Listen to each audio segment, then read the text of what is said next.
सब लोग एक बार वीडियो को लाइक करें और चैनल को सब्सक्राइब नहीं किया तो सब्सक्राइब करें।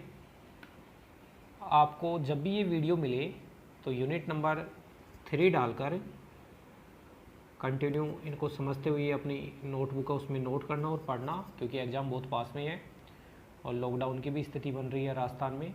तो इसके मद्देनज़र ऑनलाइन के ऊपर थोड़ा फोकस करना है। टाइम भी कम बचा हुआ है तो स्टूडेंट्स अपने घर पे रह के ज़्यादा से ज़्यादा इसका फ़ायदा उठा सके। इसी वजह से यहाँ पे डायनेमिक्स का यूनिट पढ़ाया जा रहा है। ये पढ़ाने के बाद में मैं जो स्टैटिक्स में 4th और 5th यूनिट है उसको भी ऑनलाइन में ही करवाऊँगा। अब जो चैप्टर है, चैप्टर का नाम है, चैप्टर है अपना एट।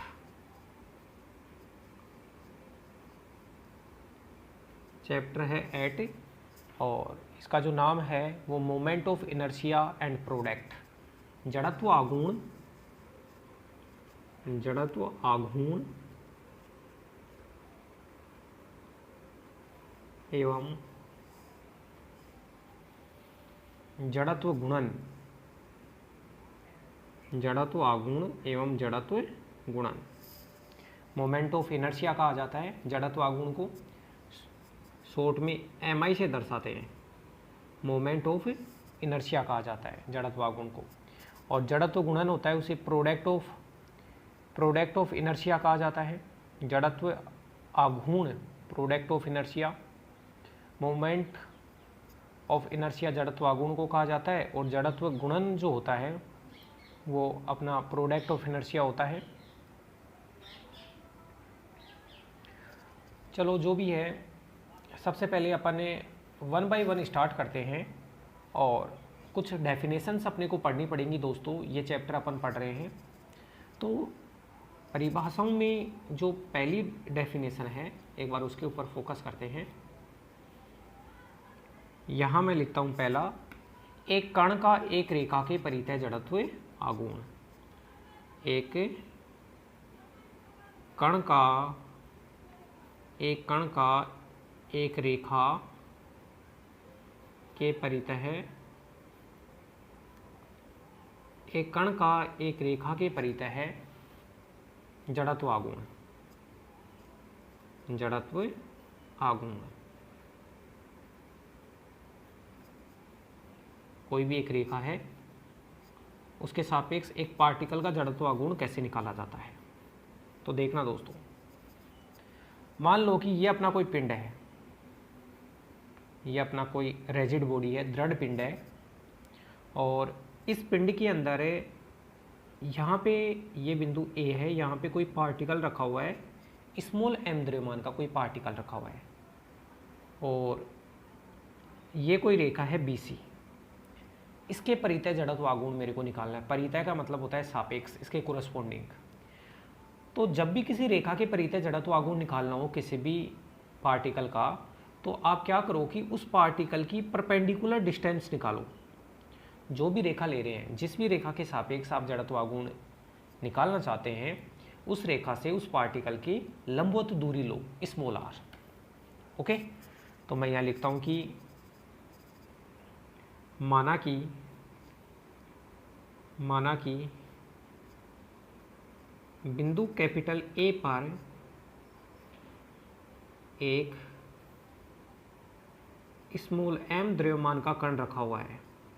द्रव्यमान, माना कि बिंदु कैपिटल A पर एक स्मॉल m द्रव्यमान का कण रखा है, ठीक है। तथा इस कण की, इस पार्टिकल की, कण की रेखा AB से लंबवत दूरी, रेखा AB से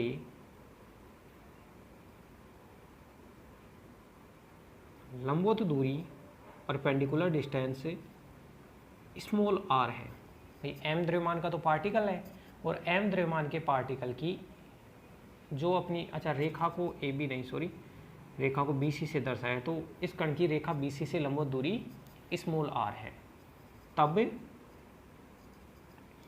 तब स्मॉल m द्रव्यमान के कण की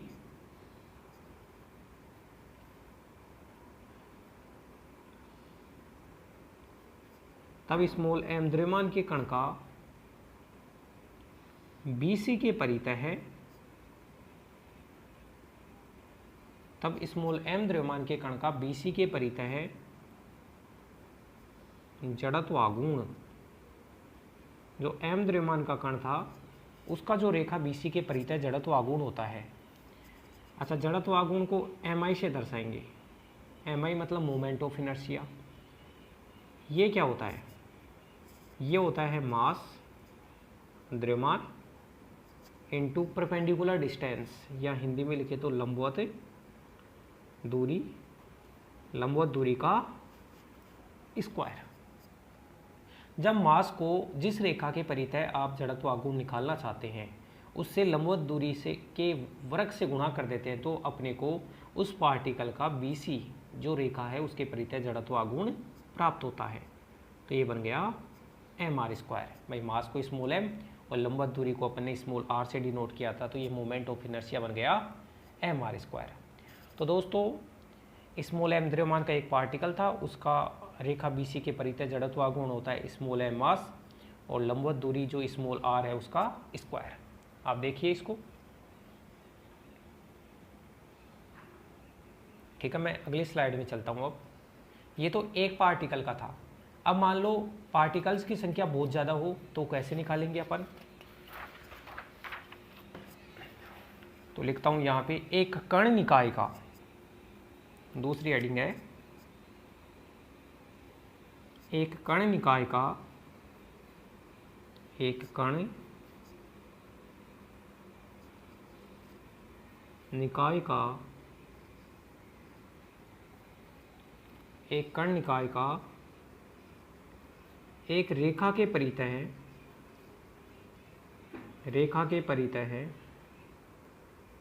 जड़त्वागुण, जड़त्व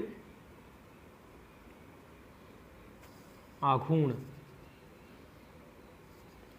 कोई भी एक ऐसा निकाय है जिसमें बहुत सारे कण हैं, तो एक कण निकाय है उसका एक रेखा के परितः जड़त्वागुण किस प्रकार से निकलेगा। तो एक बार देखना, ये मान लो कि कोई बॉडी है अपनी और उसमें ये रेखा है, ये मान लो B है और ये C है। ओके, यहाँ पे मान लो कि कोई स्मॉल m1 द्रव्यमान का पार्टिकल रखा हुआ है, यहाँ पे मान लो दोस्तों स्मॉल m2 द्रव्यमान का पार्टिकल रखा हुआ है, यहाँ पे स्मॉल m3 द्रव्यमान का पार्टिकल रखा हुआ है, और यहाँ पे मान लो कोई स्मॉल mn द्रव्यमान का पार्टिकल रखा हुआ है। तो आप क्या करो कि जैसे स्मॉल m द्रव्यमान का पार्टिकल रखा हुआ है तो इसकी BC से लंबवत दूरी निकालो। BC से लंबवत दूरी ये हो गई, और इस दूरी को दर्शाते हैं R1 से। स्मॉल m2 द्रव्यमान का पार्टिकल है, उसकी लंबवत दूरी R2 हो गई, इसकी लंबवत दूरी Rn हो गई, और इसकी लंबवत दूरी हो गई अपनी R3 हो गई। तो इस प्रकार से ये लंबवत दूरी अपन ने निकाल ली। तो मैं क्या करूँगा, मैं यहाँ थोड़ा सा लैंग्वेज लिखता हूँ। माना m1 m2 और mn, माना m1 m2 mn द्रव्यमान के कुछ कण, द्रव्यमान के कणों की रेखा BC से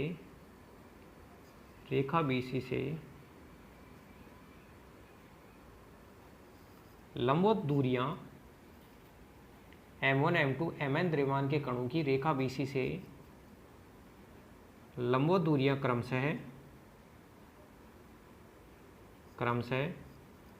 R1 R2 Rn है। इसका मतलब यह है कि m1 द्रव्यमान का पार्टिकल है उसकी लंबवत दूरी तो R1 है, m2 द्रव्यमान का पार्टिकल है उसकी लंबवत दूरी R2 है, mn द्रव्यमान का पार्टिकल है उसकी लंबवत दूरी Rn है। देन अब दोस्तों ये जो सारा का सारा जो निकाय बना है, एक सिस्टम बना है जिसमें बहुत सारे पार्टिकल हैं, तो मैं ये लिखता हूँ तब कण निकाय का BC के परितः है, तब कण निकाय का BC के परितः जड़त्व आघूर्ण, जड़त्व आघूर्ण को MI से दर्शाएंगे, मोमेंट ऑफ इनर्शिया। वो क्या होगा, जितने भी कण हैं उन सारे कणों का जड़त्व आघूर्ण निकाल लो और उनको जोड़ दो। जैसे पहला कण है तो इसका हो गया m1r1 स्क्वायर, दूसरे कण का हो गया m2r2 स्क्वायर, ऐसे करते करते जो nवा कण है उसका हो गया mn/rn स्क्वायर। तो ये टोटल पार्टिकल का जड़त्व आघूर्ण आ गया, राइट। और इसको शॉर्ट में अगर अपन लिखना चाहिए तो ये हो गया mi/ri स्क्वायर और i बराबर 1 to n। ये मोमेंट ऑफ इनर्शिया हो गया, ये जो अपना कण निकाय था उसका मोमेंट ऑफ इनर्शिया हो गया i बराबर 1 to n mi/ri स्क्वायर, क्योंकि इसमें जितने भी जो पार्टिकल हैं सारे पार्टिकल का जड़त्व आघूर्ण निकाल लो और उनको जोड़ दो।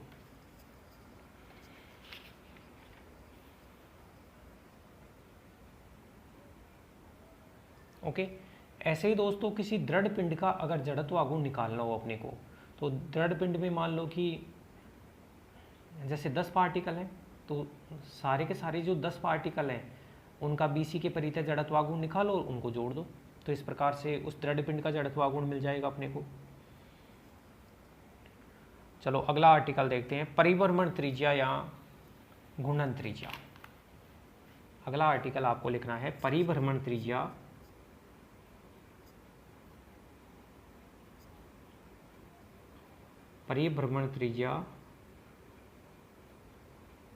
या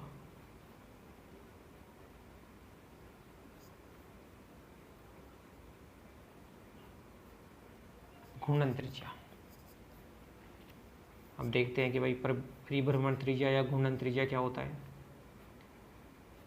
अच्छा, परिभ्रमण त्रिज्या या घूर्णन त्रिज्या होगी उसको K से डिनोट करेंगे। सबसे पहले तो मैं इसमें एक डायग्राम बना देता हूँ कि भाई ये अपना कोई पिंड है और ये मान लो अपनी लाइन है BC, यहाँ पे कोई A बिंदु है जिस पे स्मॉल m द्रव्यमान का पार्टिकल रखा हुआ है और ये इसकी लंबवत दूरी है स्मॉल r।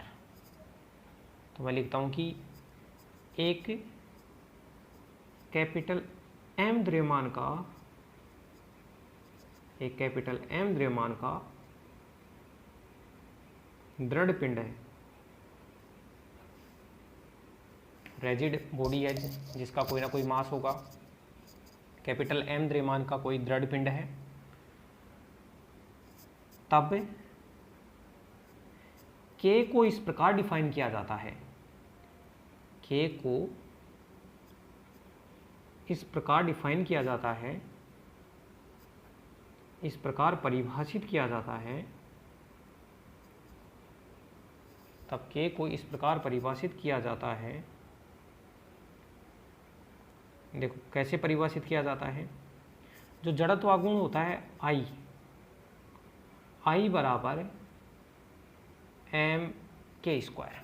K को इस प्रकार से डिफाइन करना है आपको, I बराबर mk स्क्वायर। और दोस्तों ये जो K होगा उसी को अपन परिभ्रमण त्रिज्या या घूर्णन त्रिज्या नाम देंगे। तो कैपिटल M द्रव्यमान का एक रिजिड बॉडी है, दृढ़ पिंड है, तो K को इस प्रकार से डिफाइन किया जाता है। अब यहाँ थोड़ा सा देखना इसके बारे में। भाई मैंने बताया कि I का मान होता है वो mk स्क्वायर होता है, तो यहाँ k स्क्वायर का जो मान आया m/i आया। अब m क्या होता है, अच्छा m तो क्या होता है, टोटल मास। टोटल मास को समेशन m से दर्शा दो आप। अच्छा ये k स्क्वायर का मान i/m लिख देते हैं यहाँ, k स्क्वायर का मान i/m और i क्या होता है, अच्छा यहाँ दोबारा से लिख देते हैं इसको, i होता है जड़त्व आघूर्ण और जड़त्व आघूर्ण कैसे निकाला जाता है, समेशन mr स्क्वायर। ऐसे तो जड़त्व आघूर्ण निकाला जाता है। और ये क्या होता है, कैपिटल M। कैपिटल M मास होता है टोटल बॉडी का, इसको समेशन m से दर्शा दो।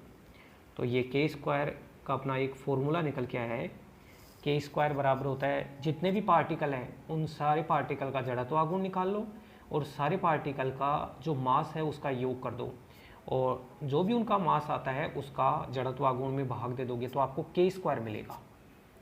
ठीक है, और मैं बताता हूँ कि भाई जो के होता है उसको यहाँ लिख देता हूँ। के को दृढ़ पिंड के लिए, रैजिड बॉडी के लिए, के को दृढ़ पिंड के लिए रेखा BC के परितः है, रेखा BC के परितः है परिभ्रमण त्रिज्या कहा जाता है। परिभ्रमण त्रिज्या कहा जाता है, परिभ्रमण त्रिज्या कहा जाता है। परिभ्रमण त्रिज्या बोल दो चाहे घूर्णन त्रिज्या। तो जो के होता है उसको जो BC लाइन है उसके कोरस्पॉन्डिंग परिभ्रमण त्रिज्या या घूर्णन त्रिज्या कहा जाता है। और निकालते कैसे हैं? के स्क्वायर बराबर है I/m, ये ध्यान रखना, के स्क्वायर बराबर है I/m। चलो ठीक है, अब नेक्स्ट आर्टिकल की तरफ अपन चलते हैं।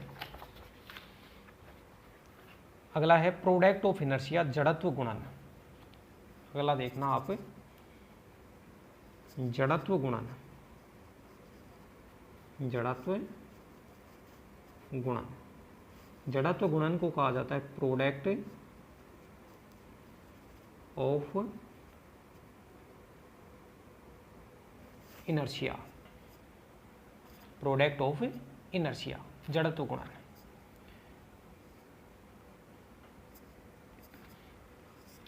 अब जड़त्व गुणन क्या होता है कि मान लो कि दोस्तों ये अपना कोई XY प्लेन है और ये अपना ओरिजिन है, ये X है और ये YX। यहाँ पे मान लो कि ये कोई बिंदु P है जिसके कोऑर्डिनेट x, y है। इसका मतलब इस x अक्ष से डिस्टेंस ये तो y हो गई और ये डिस्टेंस इसकी क्या हो गई? x हो गई। ओके, और यहाँ पे बिंदु P पे एक स्मॉल m द्रव्यमान का मास रखा हुआ है। तो लिख देता हूँ मैं, माना कि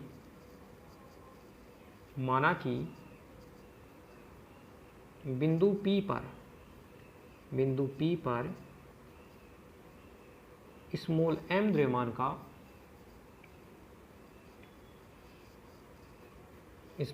द्रव्यमान का कोई कण रखा हुआ है, कोई कण रखा हुआ है, तब माना कि जो बिंदु P है उस पे स्मॉल m द्रव्यमान का कण रखा हुआ है,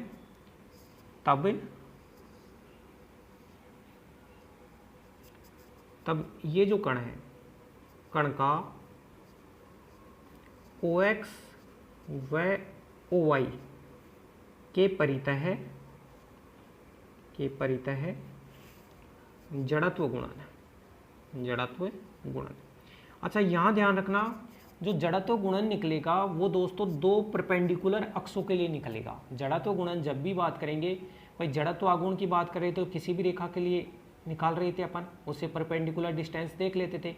और जब भी जड़त्व गुणन की बात करेंगे तो जड़त्व गुणन के लिए आपको दो अक्षों की जरूरत पड़ेगी और वो अक्ष भी ऐसे होने चाहिए जो दोनों परपेंडिकुलर होने चाहिए।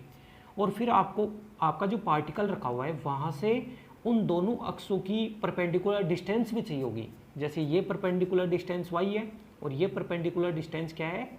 x है। तो हमेशा जड़त्व गुणन है वो दो लंबवत अक्षों के लिए निकलेगा। तब OX व OY के परितः जड़त्व गुणन कितना हुआ? जड़त्व गुणन हो गया अपना MXY, मास स्मॉल m और इसके ये लंबवत दूरी और ये लंबवत दूरी, तो इसे जड़त्व गुणन कहा जाता है MXY। ओके दोस्तों, अब इसके बाद में है कि भाई अपना त्रिविम समष्टि की वो तो देख लेंगे अपन बाद में, फिलहाल तो आप यही ध्यान रखो जड़त्व गुणन का। चलो एक छोटा सा पॉइंट ये और देख लेते हैं 3D वाला। वैसे तो मैं ये सोच रहा था भाई जब क्वेश्चन आए तब देख लेंगे, आप लिख लो फिलहाल कि त्रिविम समष्टि में, त्रिविम समष्टि में, त्रिविम समष्टि मतलब 3D में तीन परस्पर लंबवत अक्षों के सापेक्ष, तीन परस्पर लंबवत अक्षों के सापेक्ष, तीन परस्पर लंबवत अक्षों के सापेक्ष जड़त्व आघूर्ण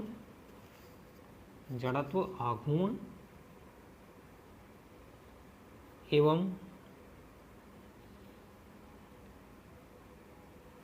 जड़त्व गुणन, तीन परस्पर लंबवत अक्षों के सापेक्ष जड़त्व आघूर्ण एवं जड़त्व गुणन। तो ये एक 3D की मैं शेप बनाता हूँ। मान लो कि ये तीन परस्पर परपेंडिकुलर एक्सेज हैं, OX, OY और OZ है, और यहाँ पे ये बिंदु P है जिसके कोऑर्डिनेट 3D में XYZ है, और यहाँ पे कोई स्मॉल m द्रव्यमान का पार्टिकल रखा हुआ है। अब इसका मतलब ये है कि भाई ये जो अक्ष है उसकी यहाँ से लंबवत दूरी, यहाँ से लंबवत दूरी और यहाँ से लंबवत दूरी हो गई। तो सबसे पहले तो मैं क्या करूँगा कि OX के परितः जड़त्व आघूर्ण निकालना है मेरे को। भाई ये डिस्टेंस y अक्ष के लिए तो ये x हो गई, ये y हो गई, और ये अपनी z डिस्टेंस हो गई। y अक्ष से लंबवत दूरी x हो गई, x अक्ष से दूरी y हो गई, और z अक्ष से लंबवत दूरी z हो गई। z का मान √x² + y², उस हिसाब से भी देखा जाता है। तो सबसे पहले मैं देखता हूँ OX के परितः जड़त्व आघूर्ण, OX के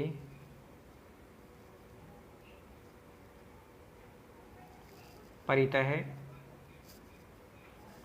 जड़त्व आघूर्ण।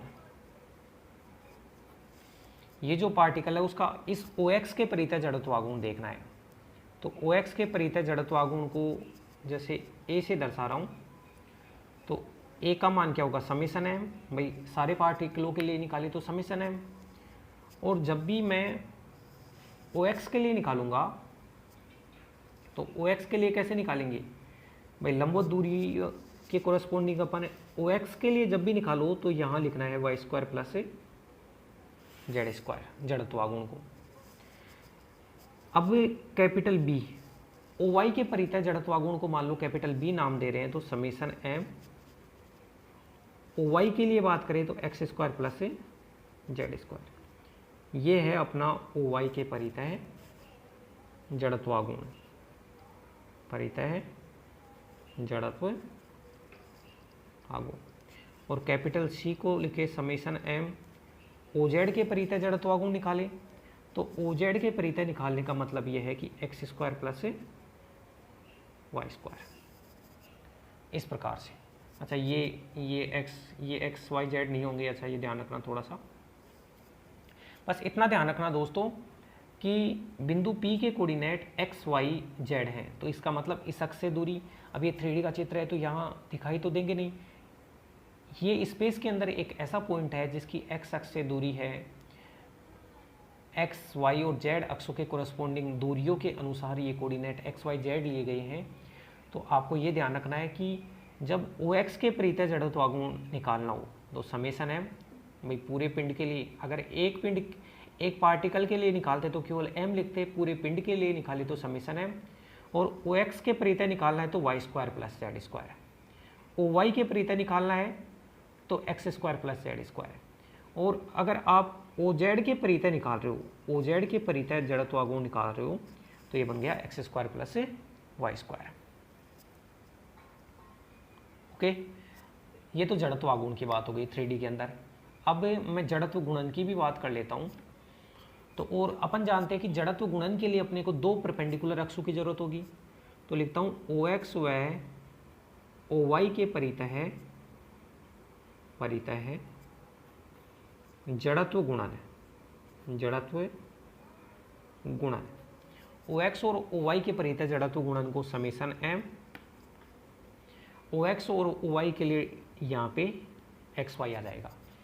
भाई जड़त्व गुणन निकालेंगे तो दो परपेंडिकुलर अक्ष चाहिए, ओ एक्स ओ वाई के परितः जड़त्वागुण जो अपना निकला ओ एक्स और ओ वाई के समेसन एम एक्स वाई। ऐसे ही ओ वाई व ओ जेड के परितः है जड़त्व गुणन, परितः है जड़त्व गुणन, तो ये क्या हो गया समेसन एम वाई जेड हो गया। और ओ जेड व ओ एक्स के परितः है, ओ जेड व ओ एक्स के परितः है जड़त्व गुणन निकालना हो तो ये बन गया समेसन एम जेड एक्स। तो इनको ध्यान रखो तो रख लेना इस वाले पॉइंट को, 3D वाले को, और ना भी ध्यान रखे तो जब क्वेश्चन अपन करेंगे तब इसको देख लेंगे। भाई जड़त्व आघूर्ण के लिए तो एक अक्ष की जरूरत होती है और जड़त्व गुणन के लिए दो परपेंडिकुलर अक्षों की जरूरत होती है। तो ओ एक्स ओ वाई के परितः जड़त्व गुणन निकालना हो तो M X Y, Y Z के लिए वाई जेड, ओ एक्स के परितः जड़त्व आघूर्ण तो समीशन है, और एक्स के कोरस्पोंडिंग निकालना है तो Y square plus Z square कर दो, वाई के कोरस्पोंडिंग निकालना है तो वाई एक्स स्क्वायर और जेड स्क्वायर कर दो। तो देखो इसको अपन ऐसे समझ सकते हैं कि जब ओ एक्स के परितः जड़त्वागुण निकालना था तो समीशन एम वाई स्क्वायर किया और समीशन एम जेड स्क्वायर किया और उनको जोड़ा है, तब ये निकल के आया है। तो दोस्तों आप मैं इसी के साथ में इस लेक्चर को समाप्त करूंगा। जो डेफिनेशंस थी वो तो हो गई है, अब अपनी 5-6 आर्टिकल हैं तो 1 बाय 1 अपन एक एक आर्टिकल को देखेंगे। आप वीडियो को लाइक करें, चैनल को सब्सक्राइब करें, सब्सक्राइब नहीं किया तो ज़्यादा से ज़्यादा अपने दोस्तों तक शेयर करें। और आपको किसी भी क्वेश्चन में कोई भी डाउट आती है